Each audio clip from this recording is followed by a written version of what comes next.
Do you ever feel like just grinding and grinding and grinding? Like no matter how hard you work, is it ever enough? Well, my friend, the stats don't lie. We Americans are obsessed with overworking ourselves to the bone. According to the International Labour Organization, the average American worker clocks in around 1,750 hours per year. That's insane. Compared to Germany, where they work just 1,350 hours annually, we're putting in 400 more hours. That's 10 full work weeks of extra grind and 25% more than others. But wait, there's more. We're not just slugging it out harder than the Germans.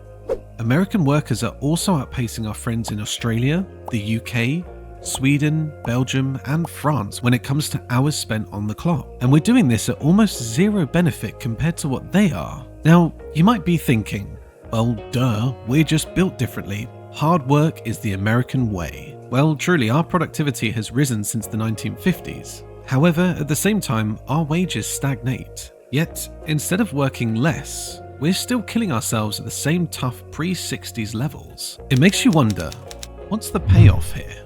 Studies have linked overwork to decreased happiness, job satisfaction, and even shorter life expectancy. So we're giving up our health, our personal lives, for what? To be cogs in society's machine? I don't know about you, but that doesn't sit right with me. What do you think is driving America's addiction to hustle culture? Hey wait, I know the answer. The American dream? Originally, the American dream was all about having the opportunity to prosper and move up in life through hard work, no matter your starting point. It was the idea that even someone from humble beginnings could make it big through determination and grit. The thing is though, over time, that dream has morphed into a really unhealthy obsession with work, making us overwork ourselves. Just look at the hours. Back in the 1950s, the average American worked around 40 hours per week. Translate this to an annual total of under 1,800 hours devoted to their job for the year. Fast forward to today, and that number has ballooned to over 2,000 hours annually for the average worker, based on the Bureau of Labor Statistics. And this is after decades of promising productivity gains. Technology and process improvements should have allowed us to work smarter, not harder.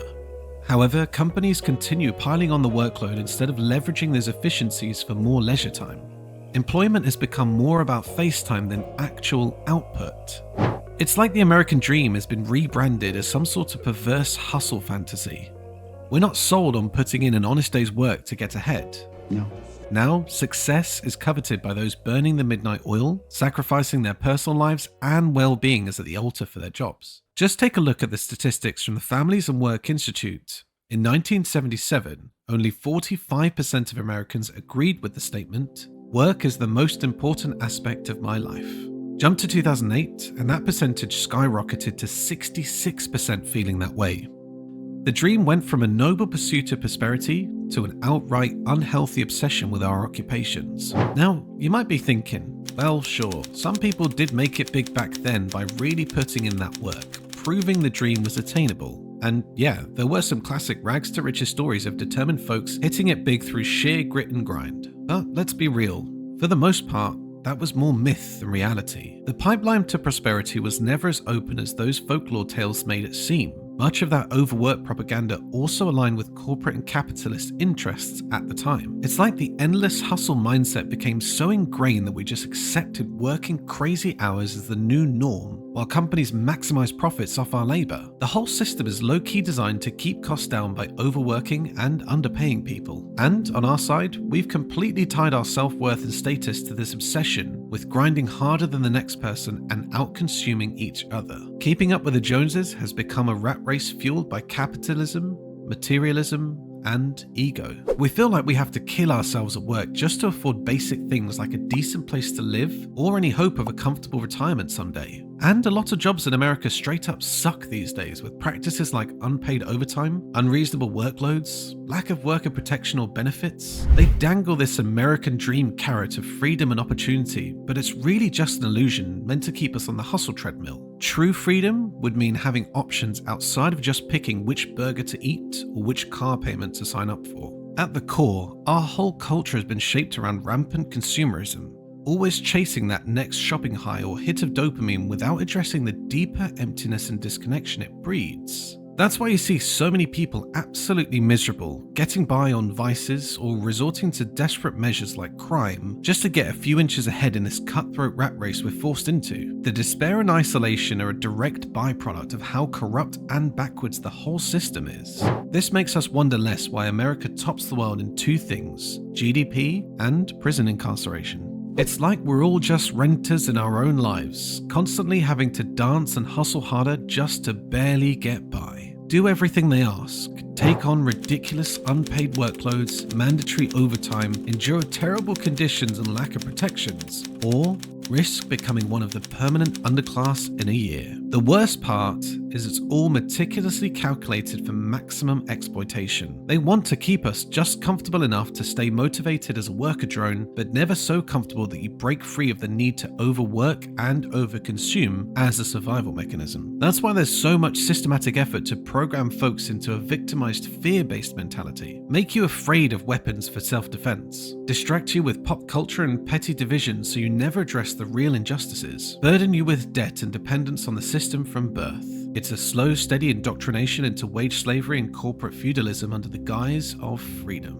But true freedom means having the ability to walk away, to not participate in a dehumanizing rat race just to survive. At the end of the day, capitalism absolutely relies on the fact that there needs to be an underclass to labor and be capitalized upon while protecting the capital power over work. If we all just decided to become self-employed entrepreneurs and business owners tomorrow, who would be left to pump the gas and do the grunt work that the whole pyramid scheme depends on? The hard truth is that America's overwork obsession is a mechanism to concentrate more wealth and control in fewer hands over time while using entertainment, fear, and false promises of upward mobility to keep the majority compliant and on the consumption treadmill generation after generation. I know it's a deeply troubling reality, but we have to stare it in the face before we can begin dismantling these rigged systems of exploitation. It won't be easy, but our voices, unity, and actions are the only path to creating something better than just surviving to work and working to survive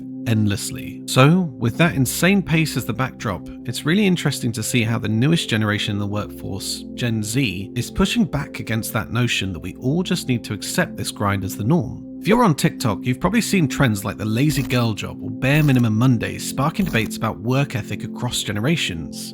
On one side, you have some calling Gen Z straight up lazy for rejecting the idea of hustle and grind above all else. But here's the counterpoint. If our productivity has multiplied since the 1950s, yet people still can't make a decent living without killing themselves at work, doesn't that signal something is seriously broken with the system itself? I think Gen Z is simply being realistic about the changing nature of work and the broken promises made by previous generations about what overwork can really achieve in today's economy and job market. With factors like rising costs of living, stagnant wages, and job insecurity, it makes sense why Gen Z would be skeptical of buying into the hustle culture myth and instead prioritize things like work-life balance, setting boundaries, and not defining their entire self-worth through their jobs. It's not about being lazy. It's about looking at the economic realities without using the same rose-tinted lenses as older generations.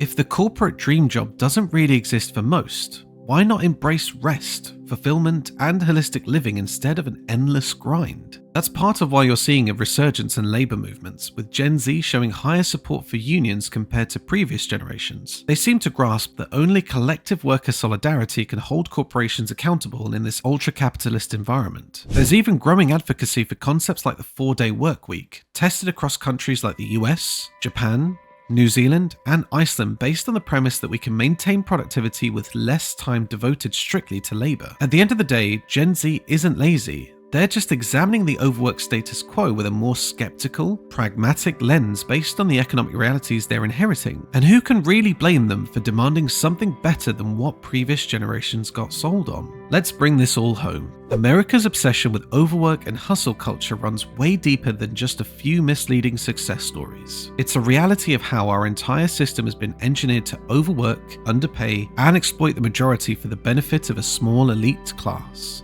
From the elusive American dream narrative to spiraling costs of living, debt cycles, and rampant consumer culture filling a void, it all comes down to this structure when we're encouraged, even gaslit, into destroying our personal lives and well-being on the altar of productivity and corporate profit. But you know what? I'm with Gen Z on this one. Enough is enough. It's time to start interrogating the broken promises, reject the grind for grind's sake, and start getting serious about building an existence with more balance, more autonomy, more purpose, outside of just being an expendable worker drone. So if you're feeling fired up about this conversation, make sure to smash that like button, subscribe for more real talk, and share this video to keep shedding light on the toxicity we've normalized. I'll catch you guys in the next one.